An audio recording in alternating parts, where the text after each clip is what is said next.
son of a...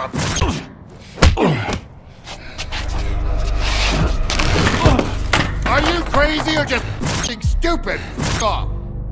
You want to play soldier with me? You picked the wrong side, Stalker. This video probably should have come out half a year ago, but now, when all the hype has calmed down, the frustrated sighs have faded, and the zone is no longer flooded with hot takes, it feels like the perfect time to talk about Stalker 2 with a cold head. Briefly, without spoilers, just honest impressions. And by the way, make sure to subscribe, so you don't miss the next video. As a long-time fan of a Stalker universe, and the Chernobyl zone in general, I needed some time to gather my thoughts, because this game is complicated. It's beautiful, it's broken, and it is everything we waited for. And also not quite. That euphoric feeling when I launched the game for the first time, absolutely unmatched.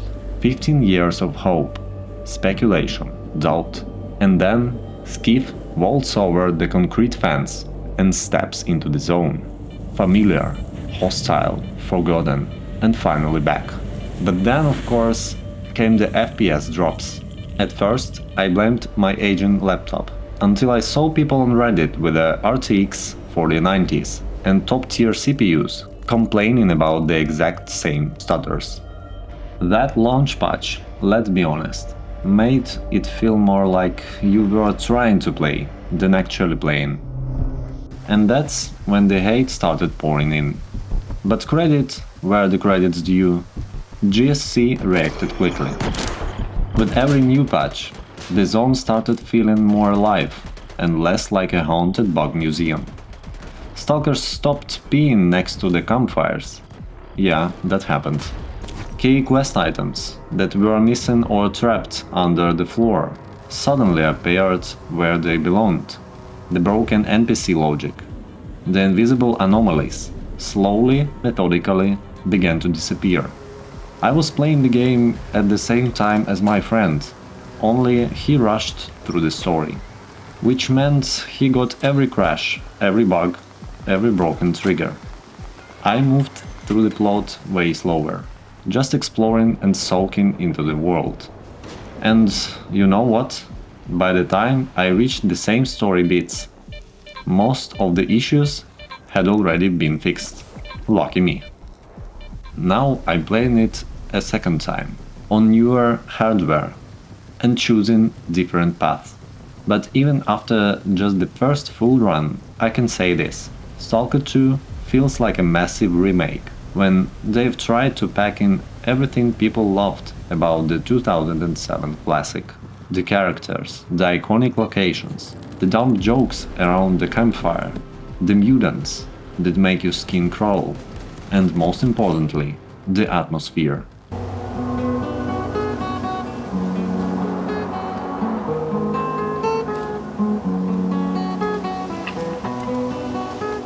But there is something new here, because the one thing the original games lacked was emotional weight. Let's be real, in Shadow of Chernobyl I never really cared about the characters. The story was there, it existed, but it wasn't the reason I was wandering the zone. Stalker 2 though, this is a full-on heavy narrative, with a cast of characters that actually have their own arcs, emotions, more messiness. And the game doesn't pull its punches. This isn't a sandbox with a storyline attached. It is a proper, branching, character-driven story. The greatest temptation is trying to control something we do not fully understand. But what do we do when faced with the truly inexplicable? Some tear it up to make souvenirs. Others keep it chained up inside a perimeter cage. Perhaps all the zone really needs is our compassion. The voice acting, genuinely top tier. The motion capture and cutscenes, not just plenty of them, but well-paced, tight, immersive. They never overstay their welcome, and they don't yank control away for too long. feels more like an interactive film where you are the lead, not some sidekick with a gun. And while we are talking audio, the sound design is phenomenal. The ambient tracks and music are atmospheric without being overwhelming. Unlike, say, Chornobyl, where the soundtrack sometimes just refused to shut up.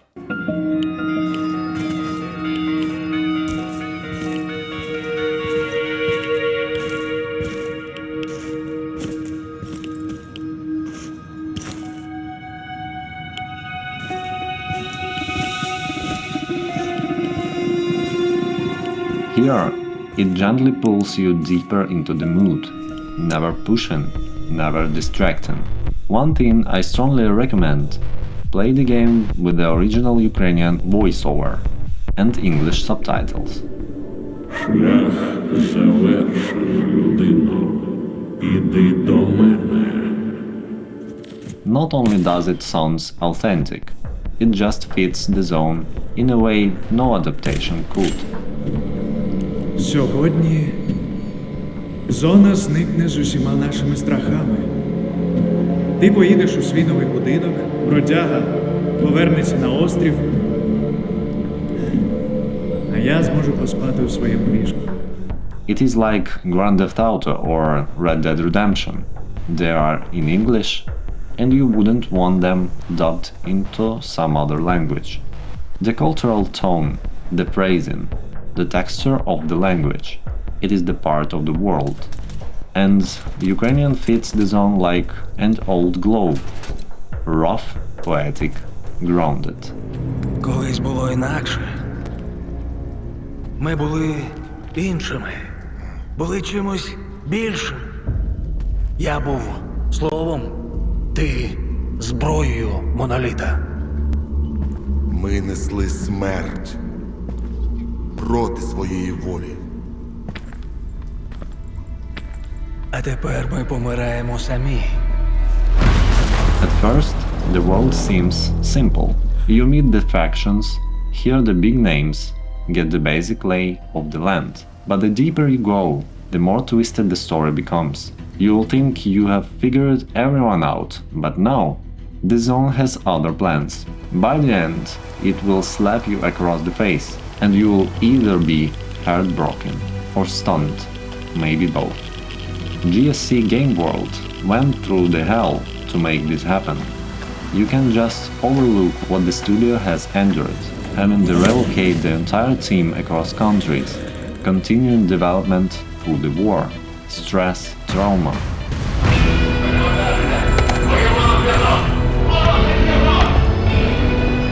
And somehow they still delivered something real. So yeah, Stalker 2 is far from perfect, but it is also far more than just a sequel. It is a love letter to the zone. If you play it already, just write some comments about the zone. What path did you take? And most importantly, which voiceover did you choose? See you later.